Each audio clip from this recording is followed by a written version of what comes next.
Welcome back, guys. This is Chappie, and I'm still joined by Red Jedi.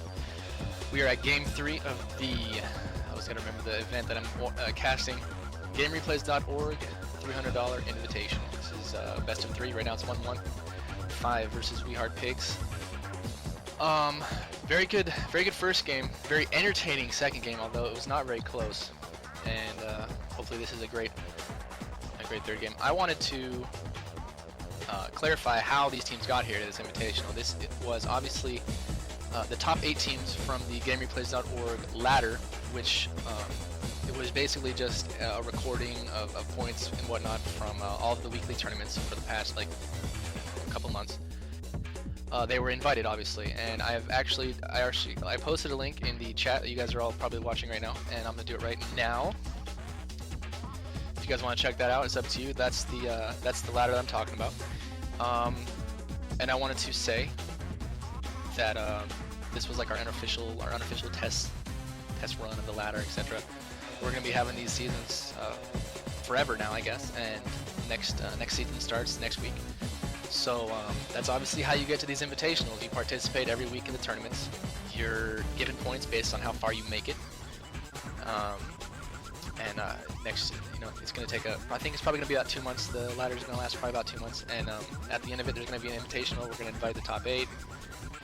And next tournament's prizes are going to be much bigger. I don't know about much bigger, but they're going to be even bigger than $300. So definitely encourage you guys to get up in there. Go ahead and start this game, Red, if you can. Alright, I'll be waiting for anything. Alright. And let's get this underway. I got the bands in the picks right now. We Heart Pig having first pick, first band. The bands were Corrupted Disciple, Plague, Ophelia, Tempest, Accursed, and Hellbringer. We Heart Pig's not going to have any more of that Ophelia business in this game. Not going to leave anything to chance. And similarly, fiVe not going to have any of that Tempest junk either from We Heart Pigs. The first pick was Defiler, can be played by Chew, as you can see, followed by Mag Demented, Vindy Pest, Pyro Puppet, Jeremiah Slither, and then Soul Reaper. So you got Soul Reaper, you got Defiler, Pyro, Mag. Wait, are the same team? Soul Reaper. No, they're on different teams. Okay, I'm tripping. But we're seeing a lot of use of Defiler this tournament. A little bit of use of Slither. And before I even get too far into this, how about that last game, Red? That was just a dominating game by fiVe. Whenever you said that you expected them to come out and just dominate the scene, I was not expecting that. That was fantastic. They pretty much played perfectly. Yeah, that was almost complete flawless play there from fiVe. And you can chalk that up mostly to the early game dominance of Ophelia, and he's obviously consequently been banned. So, see a little bit different of a game right now. I'm just going to try and analyze these picks right now. Let's take a look at top. We got Silencer, Pestilence, blah, blah, blah, blah, blah. That is a pushing team, mostly. You've got the pushing potential from Bormakat on Slither and Shu from Defiler, combined with the buffs from Jeremiah, going to make it pretty good pushing right there. It's not a complete all-in push strat. You got Pestilence there for the late game carry. Not the best late game carry ever, but he'll do his job. On the other hand, we've got a dual lane in mid. I just realized we've got dual stuns. They're going to be going up against Defiler. Going to try and hold him down. Demented Shaman with the Puppet Master. Going to be babysitting Puppet Master. That's a dual range lane. That's going to be really tough for Vindicator. Definitely a tough lane for Vindicator.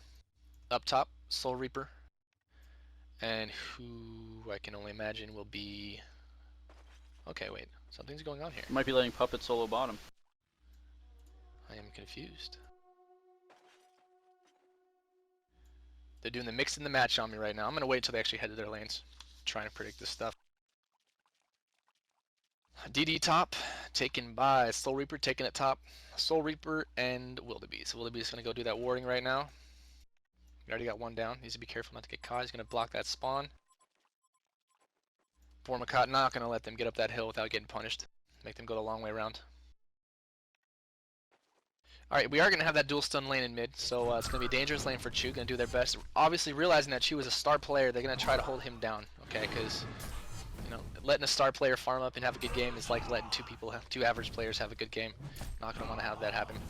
Puppet Master not going to have an easy time bottom by any means. He has no spammable spells and going to get easily harassed there by Dodo on Vindicator. It's not going to not be gonna fun for have him at all whenever the mana burn Yeah. starts. Yeah, really, especially around level 3. I mean, it's already happening right now. How much mana regen do we have? We got 2 mana pots on Dodo. Gonna make life real difficult. He's gonna need some real help. Angry Test is gonna actually need some big time help from his friends in this game. Not gonna be the same start, the same glorious start that we saw. Pestilence, though, will probably get some good farm out of this lane just because Yeah. he won't be able to get harassed as much. Absolutely. So I'm gonna have to give that edge to obviously We Heart Pigs down bottom. In mid, I haven't seen much come of this yet. We got some aggressive play from Tobacco playing up on him. Gonna make sure he doesn't even get experience from the lane. Nice, nice. Obviously the edge goes to KT. That means the lanes are even. And up top, it looks like well, as of right now, it looks like the lane's gonna be pretty even. You've got 2 range, which is obviously gonna give a slight advantage to 5. But then again, Slither is just a beast. At least in the laning phase, he's a beast with that let's see what it's called actually in this toxicity. Great at harassing, pretty effortless harassment with toxicity.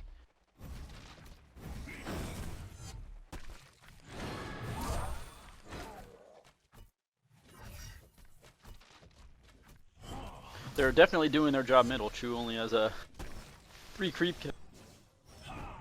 Yeah, and those are probably all from spamming Wave of Death probably. Gonna grab Invis here. Maybe he's probably just gonna use this just to sit in the freaking lane and get experience. That's how bad it is. So this is a pretty lucky break for Chu. Able to at least get some experience while the duration of this Invis is going.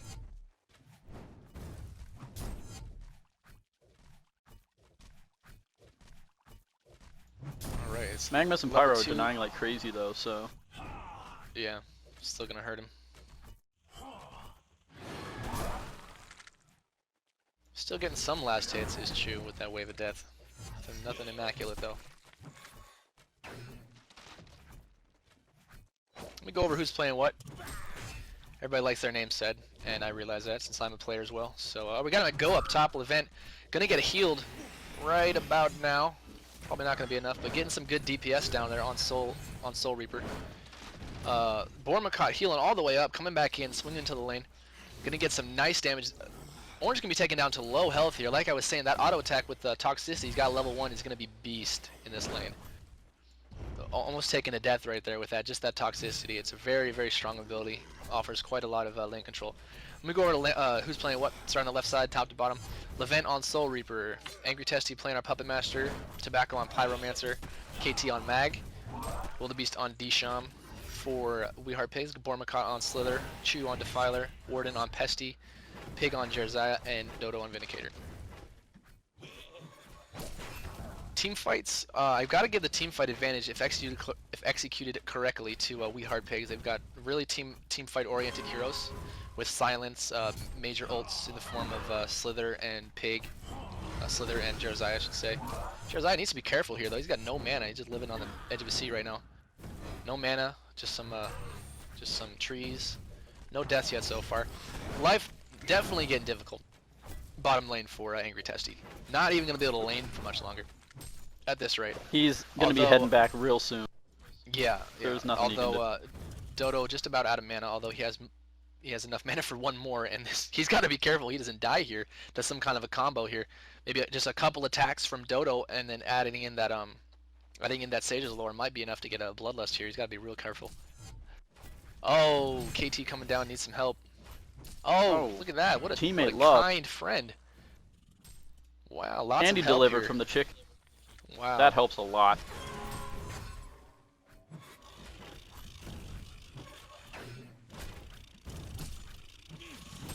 That'll help him stay in the lane for a little bit longer, but for how much? We gotta have maybe a gank here from KT if they're not careful, and that might be exactly what he needs to get back into his lane. KT on Needs to be successful if they do it. If it fails, it's just in trouble. Yeah. Oh gosh, don't get in range of that stun there. He's got another mana potion. That's gonna be the last of it though. And I mean honestly, to what use really? He pops it, it's almost useless.